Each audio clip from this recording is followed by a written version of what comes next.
Welcome to Always the Wild Ones. If it's your first time here, hi, my name's Vanessa Lee. Today I'm going to be going through a list of must-have products and items that all plant enthusiasts must have in their home to make their plant experience as easy and seamless as possible. I've actually decided to split the video into 3 parts.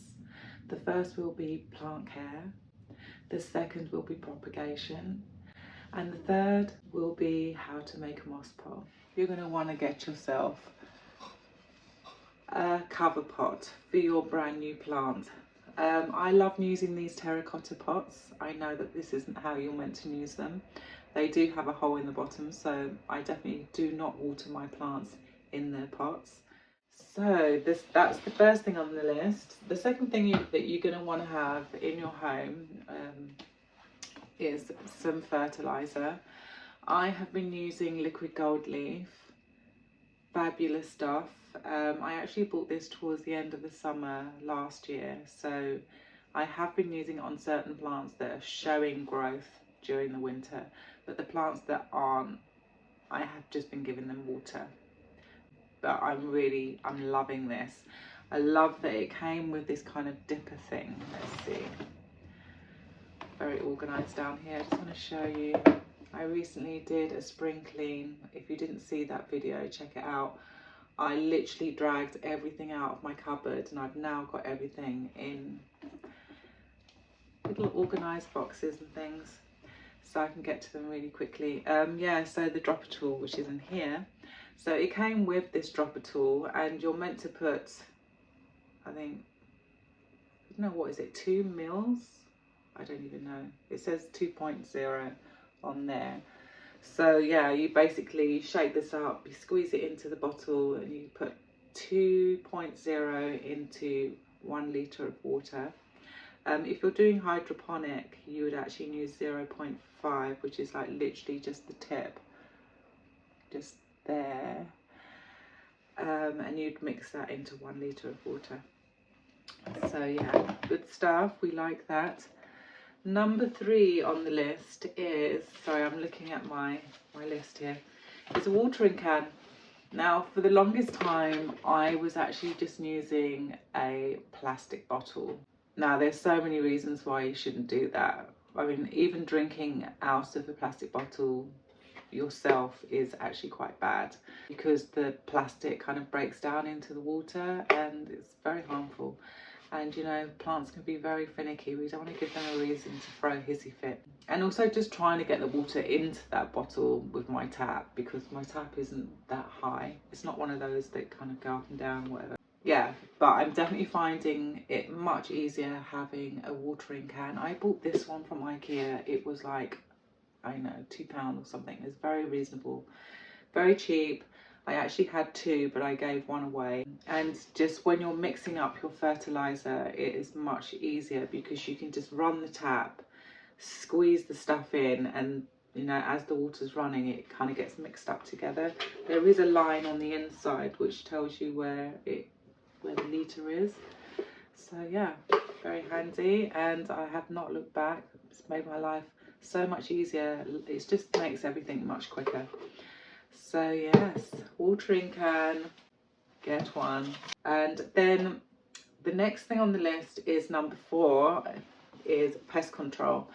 Now, when I first bought my plants, I bought 5 plants at the same time, and I did not know anything about pests, and I lost, I think, maybe, yeah, I lost the ivy, but that was just because, yeah, that's a whole different thing. That wasn't a pest.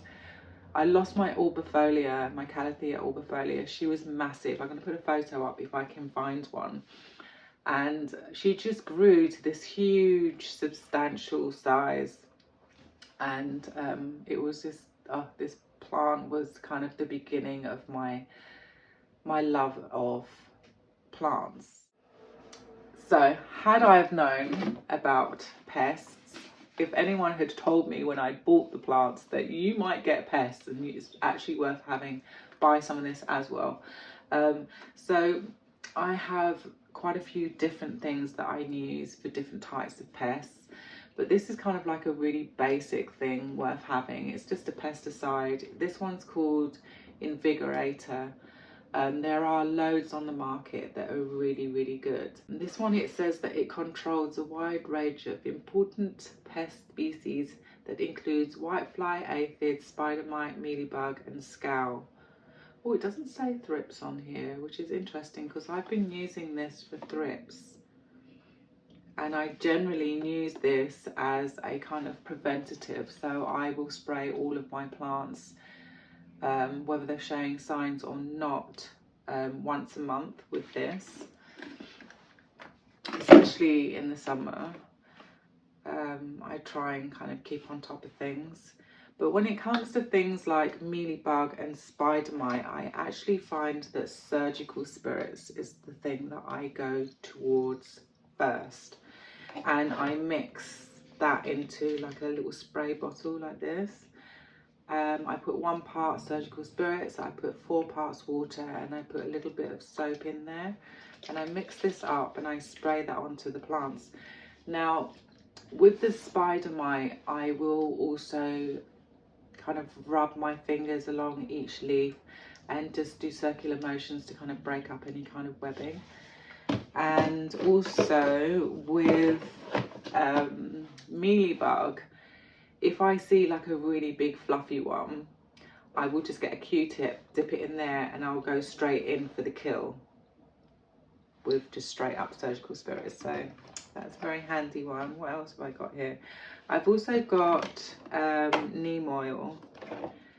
So a friend of mine put me onto neem oil. She swears by this stuff, and she does her preventative with neem oil each month, which I will start doing now, but I just need to tackle the smell because I don't particularly like the smell of it. It smells like,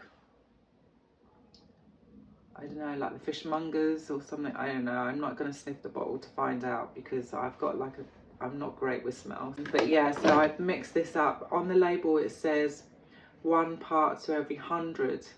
So that's what I did there. I've mixed that up in this bottle. I actually warm the bottle up. So I'll just kind of dip this into, like sometimes I'll just use my watering can, fill it with hot water and then just leave that in there, and just to kind of raise the temperature, because it does kind of go a bit, I don't know if you can see that, but there's lots of, it kind of separates. So that's what I do. Like again, I haven't really used it because of the smell, but I think I'm going to buy some peppermint oil because apparently you can, plants don't mind peppermint oil. I don't know, we'll see. I need to do a little more research on that before I start using it. Other things that are worth having as part of your pest preventative is most definitely microfiber. Where's my microfiber glove? Oh, this is my microfiber glove. I absolutely love it. It's filthy at the moment, so that's why it's all rolled up. But this to take dust off of your plants, brilliant. It needs to go in the wash, but I just wanted to show you it. So now I've shown you it. That's that. I also bought like I think I got like a pack of 4. I've got one that I use just for my camera, and this one, because it's got the green edge, is for the plants. So yeah, really useful. And then when I want to dust my velvety leafed plants, I use this brush, which is actually an art brush, but I never really used it with paint. Like I tried it once or twice and I just didn't find it very, I just didn't like it as a tool for painting. So now it is for my velvety leaf plants, and yeah, that's what I use. Right, is that all my pesty stuff? I think so. Oh no, it's not. And I also use hydroponic. What? I also use hydrogen peroxide. I bought the food grade one because from my research, that's the one that's good, apparently. I got the 3%. And I use this for a number of different things. I use it mostly for those really annoying mozzie gnats, you know, those kind of little flies that kind of follow you around and always want to go up your nostrils and in your mouth and stuff, or in your food. You find them in your tea. Yeah, very annoying. So I mix, well, it depends. If I have a plant that I can tell there's just loads of eggs in there, and or I'm worried that there's just a hell of a lot of flies coming out of this plant, I back in the day I would mix 1 part with 4 parts water, and I would just flush the whole plant through. So I would water the plant with that mixture until it was dripping out of the bottom, and then I would use that water again and just keep doing it like with various other plants, just to kind of flush things through. And then, I mean, when you do that, you can really hear this kind of crackling sound, or like a fizzing sound. So it definitely works. But recently I did some more research, and I mix 1 part to, I think, 10 parts water now, and I put that in a spray bottle. This is the spray bottle that I use, and I just spray the top of each plant's soil, and that has been working. But I don't know, my moss pole, I think I'll probably, I don't know, I haven't sprayed it with this stuff yet. That's a work in progress. I'll give you an update on the moss pole. But the moss pole, I can tell the gnats have just decided to go there now, which is really irritating, but they're not going to be around for long. Okay, so those are basically the first 5 things on my list, which I really feel that every beginner especially should have in their home. Maybe not all of these pest control things, but at least just the first one that I showed you. The next thing on the list is, you know, fairly obvious actually. Your plant is going to grow, even if you've only got one, and it's going to outgrow its nursery pot. So you're going to need one size up. So if you bought your plant and it came in a 12cm pot, I would suggest you going up to a 15cm pot, depending on what that plant is. If it's kind of plant that just grows like a nutter, you might want to go up 2 pot sizes.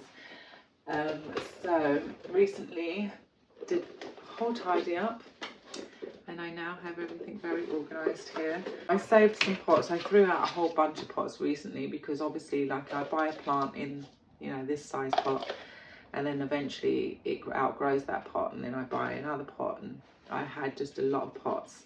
So I've kept the smaller ones because when I'm propagating, they're going to come in quite handy. And then just like a couple of the next size up. Anyway, nursery pots, very important. I've recently started using the clear pots. I'm just really loving being able to see the root system. I have quite a few plants now that are slightly more finicky when it comes to watering. Like, you really just don't want to overwater these plants. They are susceptible to root rot. And this is just a really easy way of being able to check your plant. Like, does it really need watering? Because sometimes, you know, you think your plant needs watering and actually it just doesn't. So that is the nursery pots. And then the next thing, obviously, you're going to need some good quality soil. Now, make sure that you choose a soil that is chemical free. Try and stay away from soils that have like stuff that's mixed into it, like chemicals that are meant to help it grow, or any type of chemical. Just try and stay away from that. It's not going to be helpful in the long run. If you want your plant to last longer than a year, I would suggest going back to what Mother Nature suggests, which is just soil. There's some really great pre-mixed soils out there on the market, that you can just go online and you can have a look through the soils. Basically, like, say you want to repot a monstera, you can look through the list and there'll be a suggestion for that particular plant. I know for a fact on Grow Tropicals and Soil Ninja, there are loads more. I mean, there's loads of companies really that are doing some beautiful soils that I just haven't tried yet. But you can do that. You can just kind of, whatever your plant is, you'll find the soil that you'll need. But if you are kind of like how I was in the beginning, I really wanted to mix up my own soils. You can buy all the different things individually. It just means that you'll just have to do a little research. Now, the plant, that when you normally buy a plant, it will come in something very generic, like it'll probably just be coco coir with a bit of perlite if you're lucky, which is fine. It just means that you'll definitely need to add fertilizer because there'll be no nutriment in that soil. I do find it actually very handy having a brick of coco coir in the house at all times, just in case, you know, it just catches me unawares, like especially if I just have no soil in the house. Having coco coir and perlite, if you just have these two things in your house, even if you have absolutely nothing else, this will definitely help you out if you desperately need to repot. But again, you know, coco coir, it doesn't have any nutriment in it, so you'll definitely be using your fertilizer with that. Okay, so that is the soil. Let's go on to the next thing on the list. What number are we on? Ah, okay, of course, a potting mat. In the beginning, I was using a box, like just a cardboard box, and then I think I kind of, oh no. In the beginning, I was using a old IKEA bag, you know, the blue ones that you get, which, I mean, it worked really well. I kind of cut down the sides and just like folded it over and it would stay up, and it actually worked really nicely. But where it was sown along the edges, the soil would eventually kind of gather up in there and get stuck in there. You'd have to kind of hoover that out. So yeah, that's what I did. But I now have this mat, which still isn't actually not that great.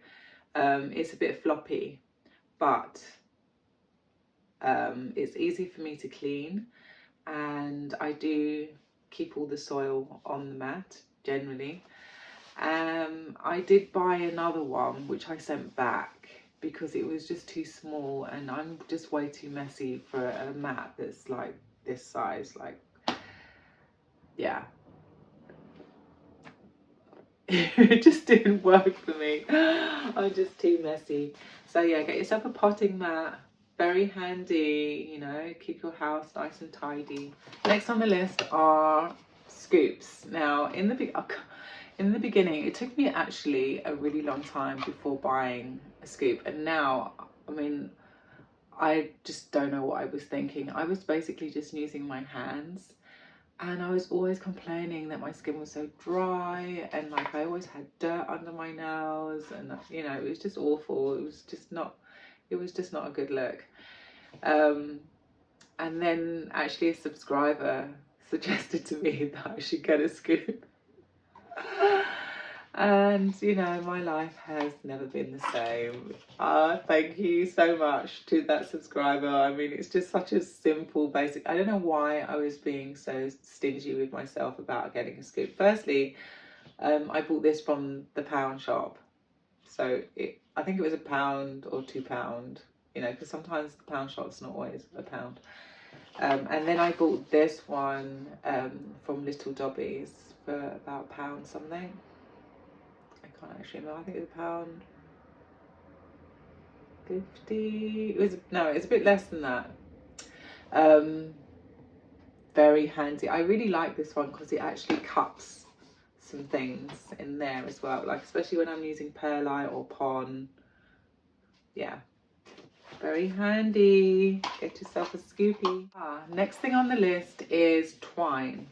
So like string, basically. This I find very, very useful. So obviously for like tying my plants to poles or whatever. But I also make these guys, these macrame hanger things. Let's see if I can, that's not big enough. But anyway, yeah, I also make these out of the string. Okay, there we go. Yeah, so I also make these macrame things. So having some twine in the house is very useful. I also like to use this stuff, which is like plant Velcro. It's very quick, very effective and reusable, which is brilliant. Well, next thing on the list is bamboo sticks. So I have got my bamboo sticks here. This one I actually had in the middle of a moss pole at one stage. Bamboo is brilliant because it's really water resistant. It doesn't rot. I had like this in a moss pole for a year, almost a year, and it's showing no signs of rotting. So bamboo, fantastic. This is like one of my first attempts of making a moss pole, and so I like wound some twine around, and I've got a glue gun, and I just kind of glued that end and I glued that end. And this one has been in a pot, and you can see like it's not rotting. It's just perfect. So bamboo, wood, within 3 months it was already deteriorating. So, and then these are like these sticks that you find in orchids, but I find with those, I mean, I don't know how old this stick is, maybe it's probably about a year old, and you can already see it's kind of like just wearing down quite quickly. So yeah, you might find, especially if you have, well, if you have a plant that is a climber, you will find having bamboo sticks very useful, and also moss poles, which I will be talking about at the end of the video. Okay, so those are all the things that I do believe you need as a plant enthusiast for plant care. And now we're going to move on to the next section, which is propagation. So propagation, one of my favourite things to do. I absolutely love this part of my planty hobby. Summertime comes around and generally my kitchen shelf will be full of cuttings that I've taken from various different plants, or things that maybe people have sent me. So yeah, I love it, and it just always looks absolutely amazing. I do have some things up on the shelf at the moment, and I will show you that. I'll just put up some footage. But yeah, of course, the first thing that you're going to really need are some vessels. I like to use glass vessels, and I have all different types. These are my favourites. These are actually from my spice cabinet. And so once they're all done, I clean out the vessel, I take off the label, and I have loads of them, and they're just really cute and uniformed, and who would have known? I also have like, this is like a little mustard pot. I also use jam jars.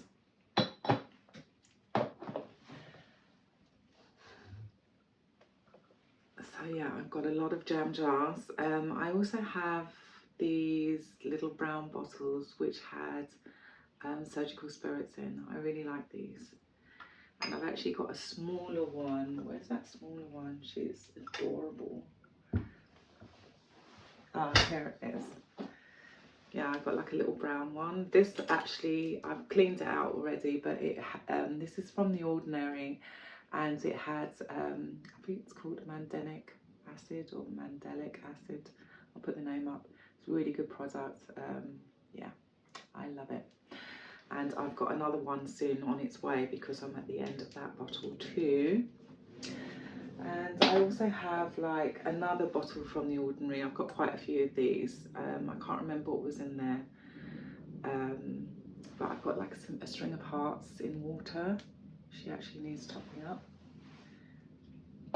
So yeah, I find those really useful. And then I also buy these vessels, and this is part of a set of 3. And I got these from IKEA. They're about £12. Well, currently they're £12. This is like the tallest one and the slimmest one, and then the next one is like lower but slightly wider, and then the third one lower and slightly wider. Really love these. I've actually been using these to put my plants in soil and in hydroponics. But yeah, I also love to use these. And another glass vessel, I bought this one. I actually bought this as secondhand. I love finding glass vessels in charity shops. In fact, if I were, before buying anywhere, I will always go and have a look in charity shops and see what they've got. But yeah, so I have this, and I actually often use this as a dome. So I bought a plant to show you as an example. But like say, this is the kind of plant that needs some humidity. I will just turn it round like that, and then it will just sit like that and gain as much humidity as it wants. So that's very cool. And of course I use it just the general way as well. If I have quite long, tall plants, that's a good jar. And then the next thing on the list, clear storage boxes. So I have a lot of different types of clear storage boxes. I will actually just put up a video just to show you the various different types of storage boxes and how I use them. I've got some smaller ones which I will just throw some sphagnum moss in and like some wet sticks that I'm not particularly bothered about, and generally I forget to look in those boxes. And then the larger boxes are like kind of plants that I've propagated, but I generally like to put them in singular pots, just so that the roots don't get all tangled up, and it's just easy for when I want to clean the box, because I don't like that smell when it gets a bit funky. So I do kind of like to clean them out every now and then. And then I have one really large box which I'm currently storing lots of soil inside, and that's been very, very handy. So the next thing on the list is a plastic sieve, and I've just used this, so it's a bit drippy. Yeah, and I clean my perlite with this sieve because it's quite dusty. Like there's a lot of dust that comes out of the bag, and you want to kind of like try and wash off, well I do at least, I try and wash off as much of that dusty bits that I don't want in my plant. And I just always use this kind of measuring cup underneath to catch whatever like comes through the sieve, and then that will get dumped down the toilet. I do not want that in my drain. So yeah, those two things are actually quite useful. That's the last thing on the list for propagations. So let's get to the third thing, which is moss pole. So you want to make your own moss pole. You've got a plant that's creeping, maybe you've got yourself a gorgeous Malona chrysum, and you want to encourage larger leaves. Moss poles are most definitely the way forward. The other thing that I love about them, if you are keeping them moist, they're creating a little bit of humidity around that plant, and your plant is going to love you for it. So when I first started making moss poles, I was using this chicken wire. I love this one. I searched high and low, like I just didn't want the square one. I wanted something different. I didn't want green. And then I found this on Amazon, and I just absolutely love it. I've looked everywhere else. Amazon, that's where I found it. It's actually completely plastic. It's called plastic coated chicken wire, but it's just plastic. And I just love like the size of the holes, and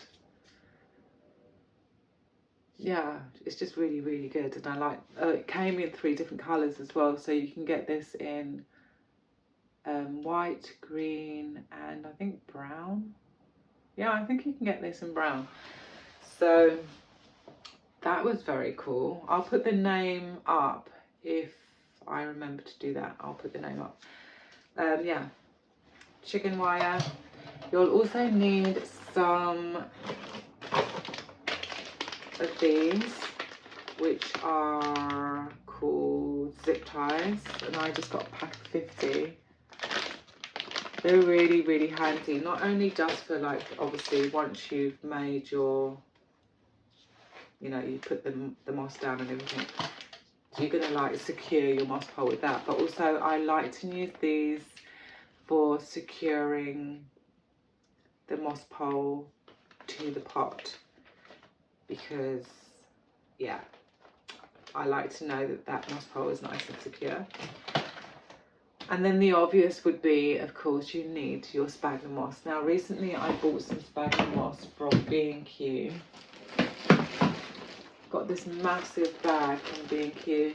It's nothing special, it's just basic sphagnum moss. I'm not going to use fancy moss for a moss pole. I don't have that kind of money. This was like £9 something, £9.20 I think, and it's huge, it's massive. You also might find a soldering iron really useful for making the holes when you're attaching your pot to your moss pole. The last thing on my list that I'm going to show you today is actually this squeezy bottle. Now, I've been looking for this squeezy bottle for the longest time, but I just didn't know what the name of it was, and I searched all sorts of names, and then can you believe it's just called a squeezy bottle? I mean, I was like searching for, I thought this was maybe for an animal, like they would drink from this bit. I don't know. I looked high and like low, and eventually eventually I found it, thank God. But this has been a full-on game changer. I absolutely love this. Like for topping up, you know, say you've got a plant in a bottle like this, and you can just top it up without having to go to the sink and it all running down the side. You can be like straight in there. Also, when I'm watering the moss pole, I can do areas of the moss pole with this. Brilliant. I have quite a few plants in the hallway. I'll put some footage up.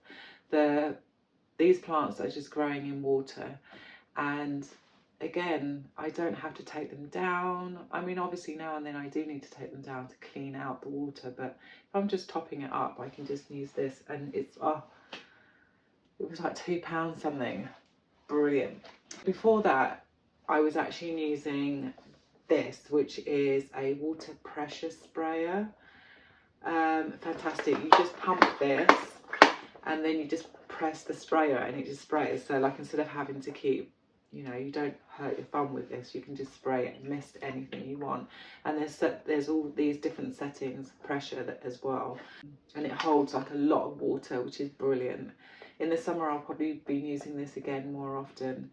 And yeah, this was given to me by a friend of mine, so thank you so much for this. I absolutely love it, but I have recently been using this more often, and I've just not been reaching for this as often, but I think once the heat kicks in, this will be back in use. So that is absolutely everything that I feel every plant enthusiast should have, just to make their life as calm as it possibly can be. And I mean, that at the end of the day, isn't that the whole point of the hobby? I really do hope that this has helped, and if you do have maybe anything that you use that you find very useful, that you feel I might find very useful, please do leave that in the comments down below. I would definitely love to know if there's something else I can add to my collection of bits and bobs. Yeah, so do give me a thumbs up, and if it's your first time here, hit that subscribe button. I hope to see you here again very soon. Have a fabulous week, and yeah, until next time, bye.